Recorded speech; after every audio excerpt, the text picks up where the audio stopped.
Study in Schengen country major intake September 2026। इस video को start करने से पहले मैं आप सबका स्वागत करता हूं। मेरी तरफ से आप सबको नमन है। तो ऐसा है कि शेंगन के अंदर पब्लिक यूनिवर्सिटीज मैं बार बार रिपीट करता हूं, वहां पर जाने की कोशिश करें। कहीं पर भी आपने जाना है तो please think about the public university. Schengen के अंदर दो इनटेक रहते हैं। जो इनका मेजर इनटेक है, जिसको हम अगस्त भी कहते हैं, सितंबर या अक्टूबर। किसी कंट्री में अगस्त में क्लासेस स्टार्ट होती हैं, कहीं पे सितंबर में, कहीं पे अक्टूबर में ये क्लासेस स्टार्ट होती हैं। ये जो मेजर इनटेक है मोस्ट ऑफ कंट्रीज के ओपन हो चुके हैं। तो मोस्ट ऑफ कंट्रीज के जिनके ओपन हुए हैं उनके मैं नाम भी बताऊंगा। अप्रॉक्स 15 कंट्रीज हैं जिनके पोर्टल ऑलरेडी ओपन हो चुके हैं, जिन्होंने अगस्त सितंबर अक्टूबर 2026 में फॉरेन कंट्रीज में पढ़ने के लिए जाना है। इवन इन कंट्रीज में अगर आप अपेयरिंग स्टूडेंट हैं, मतलब आपके आइदर स्कूलिंग के रिजल्ट्स नहीं आए हैं या यूनिवर्सिटीज के रिजल्ट्स नहीं आए हैं, आप फाइनल ईयर के स्टूडेंट हैं, फाइनल क्लास के स्टूडेंट हैं, तब भी अप्लाई कर सकते हैं। उसके लिए आपको हमें एक प्रेडिक्टेड स्कोर का सर्टिफिकेट या बोनाफाइड सर्टिफिकेट प्रोवाइड करना पड़ेगा। उसका हम फॉर्मेट स्टूडेंट को प्रोवाइड करते हैं, तो उसके बेसिस के ऊपर भी दे कैन अप्लाई इट। तो जो माइनर इनटेक है उनका फेब का रहता है, जनवरी फरवरी और मार्च का, मतलब जनवरी फरवरी मार्च वाला एक माइनर इनटेक रहता है। जो माइनर इनटेक है उसमें बहुत लिमिटेड ऑप्शंस रहती हैं स्टूडेंट्स के एडमिशन्स के लिए, लिमिटेड प्रोग्राम्स ओपन होते हैं और इवन वहां पर बहुत सारी रिस्ट्रिक्शंस भी रहती हैं जब हम माइनर इनटेक को अप्लाई करते हैं। जैसे आप इंडिया की एग्जांपल लें, अगर आपने यहाँ पर भी किसी यूनिवर्सिटी में एडमिशन अप्लाई करना है तो यहाँ पर एक ही इनटेक रहता है।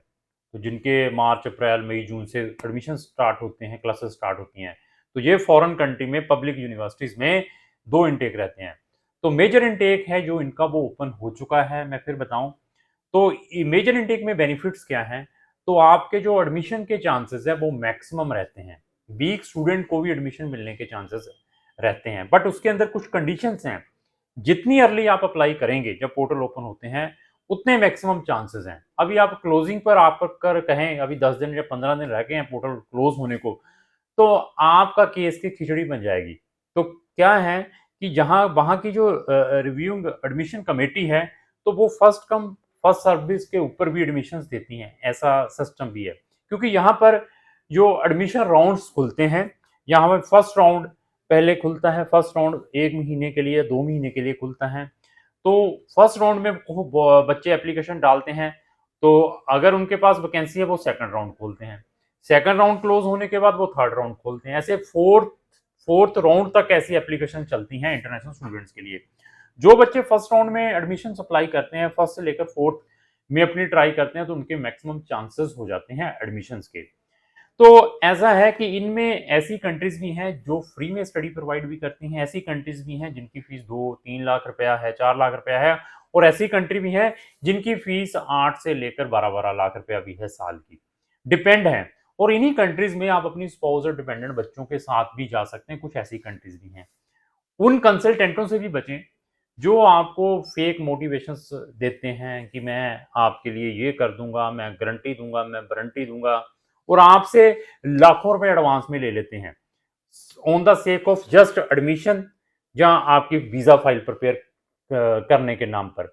और कोशिश करें आपने जो भी सर्विस चार्जेस देने हैं, जब आपका वीजा ग्रांट हो जाए उसके बाद देने की कोशिश करें। मैं बार बार रिपीट करता हूं, तो आपको भी पता चल जाएगा कि जिस एजेंट के थ्रू आप अपना केस अप्लाई कर रहे हैं, तो जितना वो कॉन्फिडेंट से 100% कहता है, तो क्या वो अपने 100% पेमेंट भी वीजा के बाद लेता है या नहीं, वो भी चीजें आपको उसी टाइम पता चल जाएगी। जो कहेगा कि मुझे 50,000 विद जीएसटी दे दें, तो उसको फिर ये कहें कि क्या फिर मेरा गारंटी से वीजा आ जाएगा। कहता गारंटी से, कोई बात नहीं, मैंने 50,000 विद जीएसटी दे दिया, कल वीजा ना आया तो क्या आप मुझे ये डबल करके वापस कर देंगे? आप भी उससे रिटर्न में ले लें। ये चीजें जरूर अपने माइंड में रखें। तो जिनके पोर्टल अभी ओपन हुए हैं तो उनके बारे में डिस्कस करूंगा, जिनका फर्स्ट राउंड ओपन हो चुका है। तो कंट्री का नाम है चेक रिपब्लिक। चेक रिपब्लिक की पब्लिक यूनिवर्सिटी, रिपीट कर रहा हूं, पब्लिक यूनिवर्सिटी। प्राइवेट यूनिवर्सिटी हर महीने खुलती हैं, हर तीसरे महीने खुलती हैं, लाखों रुपए की फीसें जाती हैं, उनको अवॉइड करें। बहुत सारी कंट्रीज में प्राइवेट यूनिवर्सिटीज में इंटरनेशनल स्टूडेंट्स की फीसें भी स्टक हो जाती हैं जब उनके वीजाज रिफ्यूज होते हैं। हमारे पास ऐसे भी डिटेल्स हैं, वो भी हम अपने प्रोस्पेक्टिव स्टूडेंट के साथ शेयर करते हैं। तो डेनमार्क में there is a drastical changes आ रही हैं इंटरनेशनल स्टूडेंट्स के एडमिशन्स के ऊपर और वीज़ाज़ के ऊपर। तो अभी थोड़े से टाइट किया हुआ एडमिशन्स का, लेकिन कुछ यूनिवर्सिटीज़ ने अपने पोर्टल ओपन कर दिए हैं। इस्टोनिया जैसी कंट्री की बात करूँ, फिनलैंड जैसी कंट्री की, फ्रांस की, जितनी भी जो मैं कंट्रीज़ बता रहा हूँ, मैं बार-बार वर्ड रिपीट कर रहा हूँ, पब्लिक यूनिवर्सिटीज़, पब्लिक यूनिवर्सिटीज़। तो फ्रांस की भी पब्लिक यूनिवर्सिटीज़ के पोर्टल ओपन है। हंगरी का जो स्टिपेंडियन हंगेरियन स्कॉलरशिप है वो ओपन है। आइसलैंड की यूनिवर्सिटीज़ ओपन है। इटली की पब्लिक यूनिवर्सिटीज़ ओपन हो चुकी हैं। लिechtenstein अभी होने वाला है। माल्टा की यूनिवर्सिटी ऑफ माल्टा, तो वहां पर जाने की कोशिश करें इंस्टेड ऑफ जो हमारे बच्चे हैं 99%, मैं 100 में से 99% प्राइवेट कॉलेजेस में जो एक एक दो दो कमरे के वहां बने हुए हैं उनमें जाने की कोशिश करते हैं। यूनिवर्सिटी ऑफ माल्टा में जाना है, मोस्ट वेलकम, साढ़े 6 बैंड है, आपकी अच्छी प्रोफाइल है तो we can arrange the admissions there. इसी तरीके से नीदरलैंड्स है, पुर्तगाल है, स्पेन है, स्वीडन है, स्विट्जरलैंड है। इन कंट्रीज के जो पोर्टल है ओपन हो चुके हैं। ये 15 कंट्रीज हैं। तो बाकी जैसे कंट्री है रोमानिया, बुल्गारिया, क्रोएशिया जैसी कंट्री में, ग्रीस जैसी कंट्री की बात करूं, लाटविया का अभी भी इनटेक फेब वाला चल रहा है।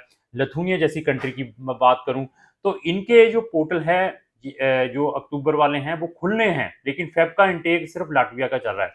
तो अगर आपकी query related to foreign countries में हायर स्टडीज की है तो आप हमारी number of videos related to specific countries की वॉच करें हमारी रिस्पेक्टिव प्लेलिस्ट में जाकर, तो आपको फ्री में इंफॉर्मेशन मिलेगी। उसके बाद डिसाइड करें कि आपने अपने कंसल्टेंट को हायर करना है या नहीं करना है। उसकी फीस, टर्म एंड कंडीशंस को जरूर अपने माइंड में रखना है जब भी आपने अपना केस किसी भी कंसल्टेंट को देना है। तो लास्ट में मेरी यही रिक्वेस्ट है, अगर आपको जो मेरी वीडियो अच्छी लगी उसको लाइक एंड शेयर करना ना भूलें। Thank you.